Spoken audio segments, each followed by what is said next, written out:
All right, before I go into the Colossus, I want to explain that this is a lot. Additionally, this is an identification video, how to identify mud fossils and to look for the different colors and the anatomy and so forth. And as you can see here, that's the chest of a human at one time, and I'll show you why I say this in a minute.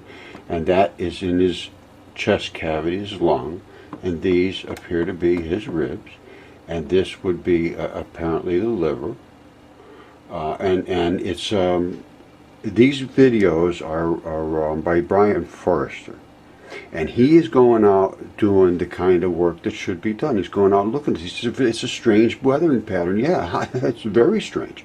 And who is going to expect to see a human being inside of an Egyptian statue, which is exactly what this is an Egyptian statue. And I'll show you. You know, here he is going down. He's walking. Let's take a look down his head. Here's the foot. First of all, you see this? It says looks melted. What's coming out of his foot is the blood. This is actually blood, and it's petrifying. Now that's vein blood, and that is very unusual. I'm going to play this and you'll see. Look it down here, and they're saying, oh, it's melting. Well, it looks like it's melting. See it? It looks like it's melting, but that black blood is vein blood. Now look at the size of this thing. This is no puppy. That's, look, you see it? That's a statue. That's an Egyptian statue. Now let's keep watching. That's where I just showed you the stuff that was inside his body. So, and I'm saying, well, how did this get on here? Well, that crust is what is granite. Granite is not a natural stone. Granite is crushed stone that has no minerals, no metals in it. It's been alchemist has worked on granite, and they've taken all of what they wanted out of it, and they leached it out of there with acids and so forth. And they understood how to do this, and the leftovers were granite. They crushed them back together, and they fused them somehow. I'm not certain how that process worked, but they did. And this is crusted over quite obviously. Now, this is what I'm saying happened in that Colossus. Why they should put them inside of statues, and I find a number of these now. This is not unusual. So that's why I'm going to show you a couple of the Colossus and another one very similar that I am saying you're going to see these characteristics of blood and of tissues that they cannot be denied. And you'll see when I show it to you. So this is going to be an ID, and it's also going to be to show you what is inside of these statues that we've always thought were just statues. You know, obviously some of them are carved out of something, but these are not carved. I can show you, and I will stand behind 100%. If anybody can prove to me that that nothing biological is coming out of these places I'm showing you, I would like to see that done. All right, that's all I have to say. All right, this is the evidence I'm presenting to say that this Colossus was real. Now, I want you to look at his knee here. Let me back out of here, and then we'll come in. All right, well, hold on. Let me do it this way. You see this guy here? All right. I'm saying that was real. And there's no question they're in the statues in Egypt. I found that, and that's absolutely certain. The ribs and the lungs and all that stuff are there, so that's not even a question. Now, this here, this is my evidence. You see this red, rusty-looking stuff coming out of here, and this stuff is like glued on there. All right, you see this red-looking stuff here. You see these dots in here. That, and I do deep research on mud fossils, and that, my friends, is two different situations going on here. That is the blood running out of the arterial. Now, you don't see the black blood because that's FeO2, and it locks itself into the veins. But the FeO3, red blood, is purged out, and here it is right here. Now, I'm going to show you something here. Look, this is skin. All right. That's what skin looks like. And on the inside of skin, you see what I have here? That's that rusty looking stuff that you see there. You see it? And there's the black looking stuff, because what happens is as the red oxygenated blood gets used and moves across, it turns black as the ace of spades, and then gets sucked back up to be reoxygenated. Now, this is the inside fleshy part and that is the skin, and that is the skin thickness of this very small piece. Now, the dots I said there are these dots right here. You see that? That is a fingertip or a toe, I'm not sure which, but it comes down here. They separate right off like that, and then it comes down, and then one side, this will be the vein side, I believe, and the arterial side blows out, and that is the skin investments that lock the surface layer of skin down. Well, not the surface layer, actually. That's the second layer down. This one here, you see this one here? You see the top layer? I don't know if you can see the dots on that. A little water, you can probably see it. But that is a fingertip, and it has eroded. And you see the little tip on the end, that little dot on the end? You see that? That is what's called the apical tuft. It's right here. See? Apical tuft. Go to any anatomist, they'll tell you that's what it is. And that sits right at the tip of a fingertip. So that's what's called a distal phalanges fingertip. No, and you know, I have mud fossils. They turn into meat. I mean, it's absolutely phenomenal what can happen, and of course the complete articulation of bones and organs and lungs and hearts and kidneys and everything. You see that? That's where a ligament invests. You see those little tiny holes in there? There's a ligament balls that go in there, and then there's little tiny straps that come over and hold the other bone tight against there so it can't get away. And then there's all these other holes up here, which and on the sides are for your ligaments, I mean your tendons, to pull your bones back and forth and your muscles. It's absolutely incredible. But anyway, this is my evidence to prove what I'm saying.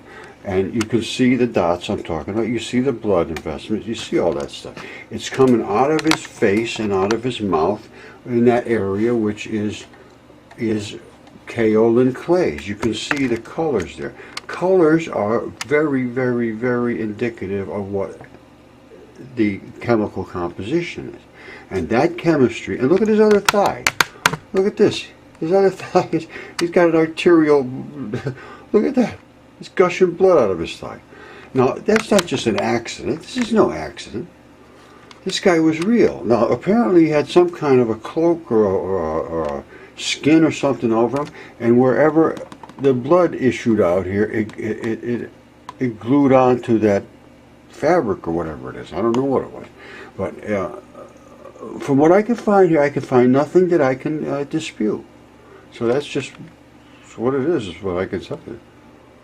Alright, this is another colossus, and I want you to look at this pattern here first of all. Secondly, I want you to look at how thick the moss is on this particular statue.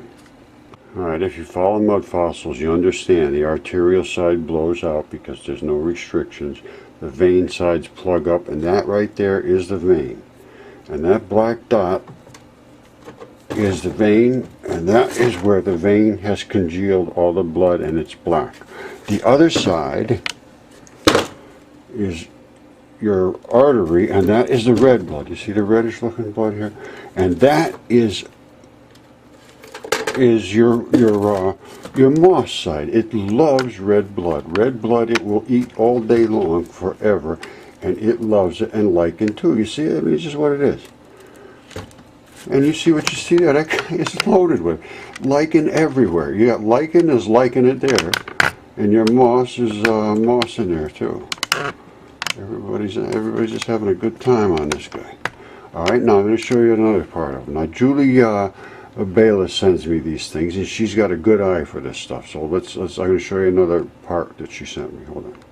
Alright, once again, look, he's got even it looks like they withdrew blood from him. You see his hand is all red like that? That is absolutely 100% exactly what you would expect, because your hand is so completely loaded with blood, and it is the low point, it drains down, and that is what would exactly what would happen to that. The arterial blood would flow into there. Somehow they capped that off. I do not know how, but normally you would be running out, red blood would be running out. And I actually have a finger that shows the red blood crystallizes afterwards. It's called, you can look it up on YouTube, it's called Little Finger Squirts Garnets, I believe is what it is. And then garnets are blood. Garnets are bodily emanations. End of story. They come in all different colors. The blood red ones are the first to emerge, the reddest blood, and then they get all diluted from all different things, and metals and so forth that are in the blood. It's the transition metals, and they don't understand this, I don't think, in chemistry yet, but I'm not sure. But that red blood is leaking out of his shoulder, and this is what you would expect. And this is that thing that he's sitting on, and guess what? It's a dragon. These things here, I think, are monuments to giants to commemorate these feats. I don't know what else to say. And I think there's creatures in here that were alive at one time. That's all I can say. I don't, you can laugh all you want, but I'm just seeing what you're seeing. And if you can come up with a different, and if somebody went out there and checked this stuff, I think we could find out what the heck is going on, because the chemistry's there. It's not something you can deny it once you see, like you saw the thigh and so forth of that colossus. It's hard to, nobody's going to deny that to me. You can't deny that. You can just laugh at it, but you can't deny it if you go out and examine it correctly. You see his hand, and you see the finger or the toe that I showed you before? They have blood coming in and coming back, coming in, coming back, coming in, coming back. You are flushed with blood in your hands. They are extremely dense with blood. And when they become the low point of a guy's body, it'll just squirt right out of these holes. But the vein side will not squirt. The vein side clamps off. They have little valves inside here that say, oh, you can't go backwards, you've already been used. The artery has no such restrictions. They just pump in there like there's no tomorrow. That's why if you cut yourself in an artery, it's going to go squirt, squirt, squirt, squirt with every heartbeat. That's the case. You see the lichen on the guy's foot? And when you look up in here, you can tell that bone is broken out of here. And these are where the tendon emplacements are around the sides. There's actually what they call an abrupt transition. It goes from, and it cracks right across there. And that's, believe it or not, the plateaus that we see. And I'm telling you, you can laugh all you want, but these are facts. And you see this lichen all over? That lichen is there because it's looking for blood. And it's right in there. I don't know if you see what I see, but I see a guy sitting on a dragon-scaled body. I don't know what else to say.